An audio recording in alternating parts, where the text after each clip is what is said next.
What's up, guys? Welcome to another 5-Minute Friday and yet another stupidly windy New Mexico spring day. I'm going to use the drift method. Freaking incredible. Round F16 for that to get that sunburst.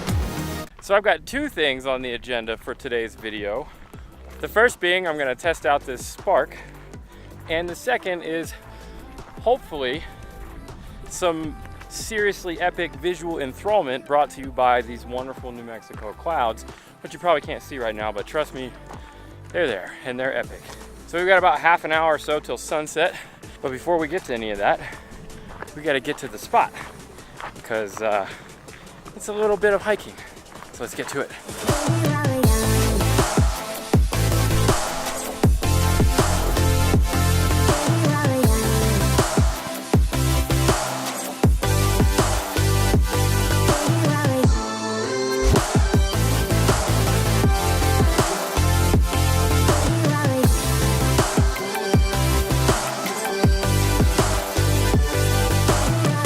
This looks like our spot. We've got a nice foreground interest with a spiky cholla. We've got Brittany in front of said spiky cholla. And more importantly, we've got views to the north and to the west, where I hope the sun is gonna get under that stuff and light up that and that. But for now, let's get set up and get ready.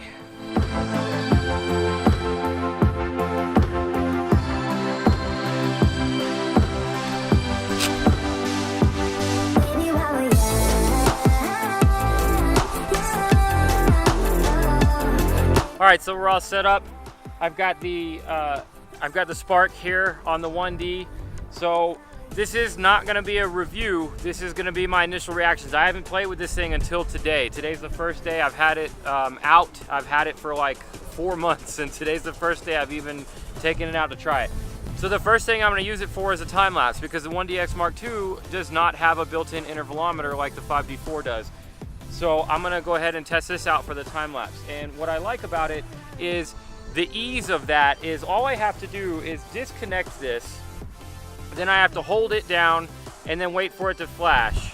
So when I hold this down and wait for it to flash, you can't see it flash right now because it's not bright enough, but every flash when I'm holding this down indicates a second interval. So if it flashes 3 times, then that's a 3-second interval. So I'm gonna set it for a 3-second interval for this sunset.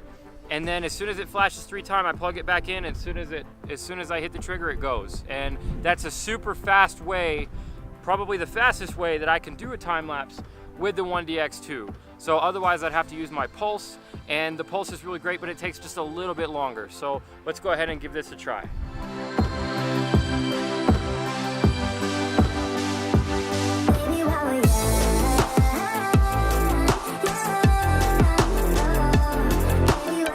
All right, let's see what we got going on over here. A little closer up. So my pulse, so my Spark is connected down here to the remote input port on my 1DX2, and I've got 2 filters going on. I've got my Lee 3-stop hard grad and then a 2-stop hard grad on top of that, and I'm pointed straight at the sun. So there's definitely flaring, but I think it looks kind of cool. All right, so while we got a minute, while we're waiting on this time lapse, let's go ahead and talk about the pros and the cons so far that I found for the Spark. So there's definitely some cons. One of the reasons I was really excited to get this was because of the IR. So you can use it infrared, and it's supposed to do up to 30 feet. But so far I got it to work a little bit on the 5D Mark IV, just a few times, but I haven't been able to get it to work at all on the 1DX2. So that's a really big bummer. And I've done all the upgrading, the firmware and all that stuff. Nothing. It won't do wireless IR on the 1DX2 at all yet, but this is only day 1. So the other thing, the good news is that I plugged it into both cameras, the 5D4 and the 1DX2, and it works great through the wired connection. And as you can see, probably back there somewhere, it's still going crazy. So it's doing really well. I also use the app, and the app is very similar to the Pulse. That's another issue. I wish they would have, I wish there was a way to integrate the apps, because I had to download a new separate app for the Spark. I thought maybe, you know, and it's so similar to the Pulse. It's like exactly the same, but it's for the Spark. So is there a way that they could put it into the same app and then make it to where you can switch? Say, I want the Spark control or I want the Pulse control. I don't know. So full disclosure before we go into anything else is I am not affiliated with Alpine Labs in any way, shape, or form. But also full disclosure, I did not pay for this Spark. I actually won it on a Facebook competition that they had like 6 months ago or something. So I did not pay for it. And that is where my next issue comes in. I think with the problems that I'm having with this, I would be a little bit bummed out if I had paid $74 for this and half its features didn't work, like the IR, stuff like that. But also I said this is not a conclusive review. This is only the first day, so I'm not gonna bash that yet. The other bummer is that I looked on their website today, and if you guys didn't already know, I've done a review of the Pulse, and you can check it out here. And when I did that review, I think the Pulse was originally like $89 or $99. I've since discovered that they've upped it to $120, so that's a bummer. I would definitely, if I was already planning on buying the Pulse, I would definitely pay the extra 20 bucks and get it because it's super worth it. But if I was looking into the Spark for $75, now it wouldn't be so easy for me to say, well, just go ahead and upgrade to the Pulse, because that's a much bigger of a price difference. So I'm a little bit bummed about the price.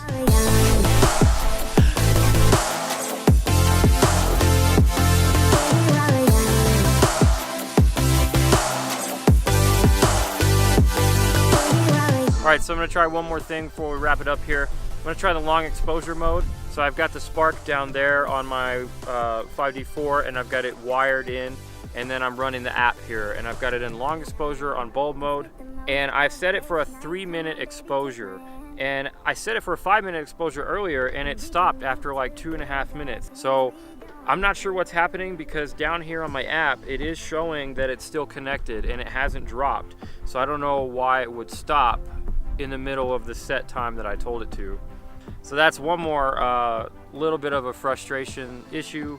But like I said, I'm not gonna bash anything about this yet because I've only been actually using it for a couple of hours. So I'm gonna spend a couple more weeks messing with this, and I'm gonna do a full review on it, and then I'll probably do a comparison to the Pulse so you guys can see the differences between those two. And then at the end of that, I'll give my thoughts on what I think about, is it worth it, or you know, that kind of stuff. So I'm gonna go ahead and end it here, and hopefully I kept this under 5 minutes, but probably not.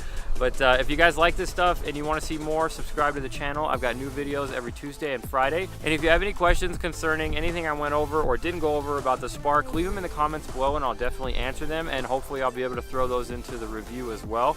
So make sure you hit that like button and subscribe. It did it again. Oh my God, that was not the right time.